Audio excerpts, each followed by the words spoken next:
Ассаламу алейкум, достор. Балдары балагатка жеткен ата-энелерге бир эскертүү катары бир нерсени айткым келди. Ата-энелер ушул азыркы балдары бойго жеткен ата-энелер мына убагында мектепте окуп атканда бир ботинканы эки адам кийсе да, мисалы агасы кийип кетип, түштөн кийин инисин алып келип берип, ал кийип кетип, ушинтип окуганда көп эле, мисалы бизде деле болгон. Анан кийин ачкачылык болгондо баягы загыра нан деп коет, жүгөрүнүн нанын жеп, ичи катып калып, башка болуп, ошондой убакыттар өткөн. Кыйынчылыктар, эми кышында чөп жок, талаага мал жайып дегендей суукта. Кийгени жамгырга деле, кышына деле, ысыгына деле бир кийим болуп. Мына ошентип чоңойдук кыскасы айтканда. Ошол кыйынчылыктарды көргөн үчүн ошол азыркы ата-энелер. Мен өзүм кошпой элем, негизги азыркы бир орточо 80-жылкыдан 90-жылга чейин ата-энелерди айттым. Андан да чоңураактар. Ошол кыйынчылыктарды көргөн үчүн азыр силердин жашооңор жакшынакай. Жакшы жашап атасыздар. Бала чака тынч, тоок, курсак. Бирок азыр силер көргөн кыйынчылыкты балаңар көрбөсө, силердей кылып аракет кылбаса, мээнет кылбаса, бул балдардын келечеги эртең кандай болот? Азыр балдар түнкү саат 3-кө чейин телефон чукуп атат. Эртең менен 12-де туруп атат. Мектепке барса барат, коллежге барса барат, универге барса барат, барбаса жок, кечке үйдө колунан эч нерсе келбейт. Бир нерсе десең эле ооба болуптур деп телефон ойнойт, мындай кылат, мындай кылат. Эми ушулардын келечеги кандай болот деп ойлойсуздар? Менде вопрос. Ошол балдарга кам көрө турган убакыт келбедиби? Ошол балдарды воляга чыгарып, өзүнө бир кызыккан нерселерге окутуп, үйрөтө турган убакыт келген жокпу? Кандай деп ойлойсуздар? Давайчы балдарды өзүнүн жанына коюп бербейли, өзүнүн оюна коюп бербейли. Алар эртең 30 жашта кесиби жок калаарын аз сезбей атат алар. 40 жашка чыкканда миграцияга барып иштешин алар сезбей атат.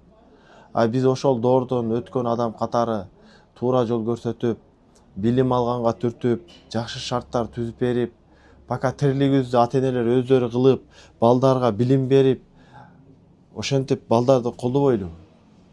Азыр мен канчалаган балдарды окутам, көбүнүн көйгөйү менин ата-энем мынтип атат, менин ата-энем мынтип атат, Анга кошумча айта кетейин. Ата-энелер ушул эски доордун ата-энелери өздөрү жакшы билим ала алган эмес. Себеби ал өзү начар окуган эсебинен эмес, билим деңгээли төмөн болгон.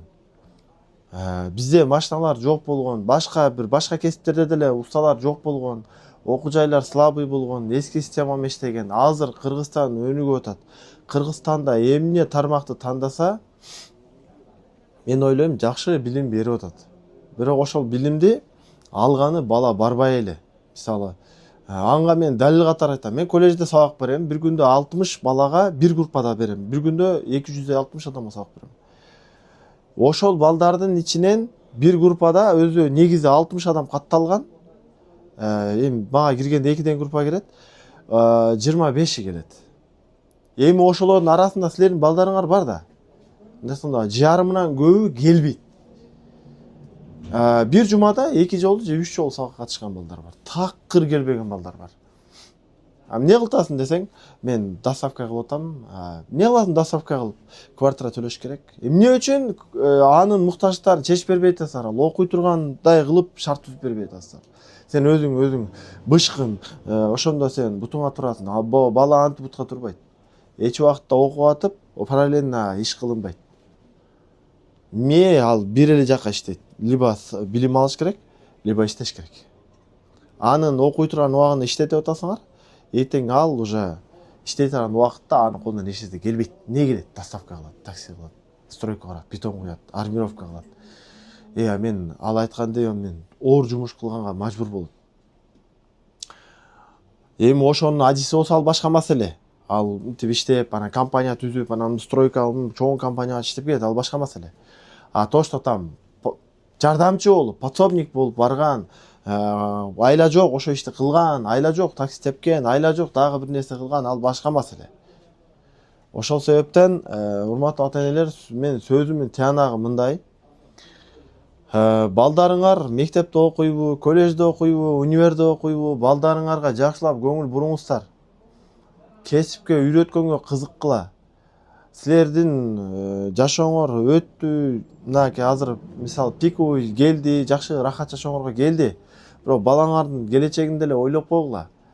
Мен кыйналдым, балам кыйналбасын, менде болбоду, баламда болсун. Ал жакшы, жакшы. Бирок баланы аясаң аяба дейт.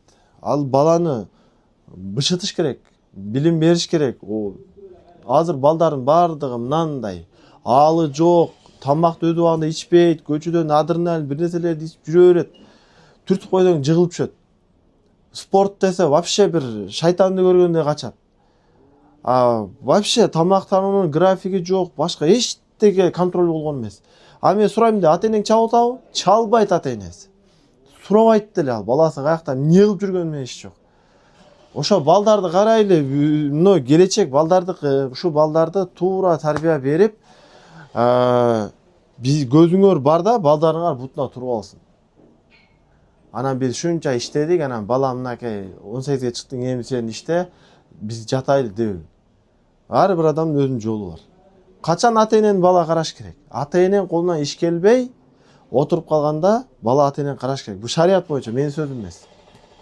Бака күчтүсүңөр, азыр 50ге чыккан эркектер аябай күчтүү азыр. Колунан любой нерсе келет. Өзүңөр тегерменди өзүңөр кылып, балдарыңарды кыйнабагыла. Мага келген балдардын арманын айтып берип атам. Ошол себеп ушуну жеткирип коеюн дедим, туура түшүнүү менен колдон келишинче бул видеону таратып койгула. Салам алейкум.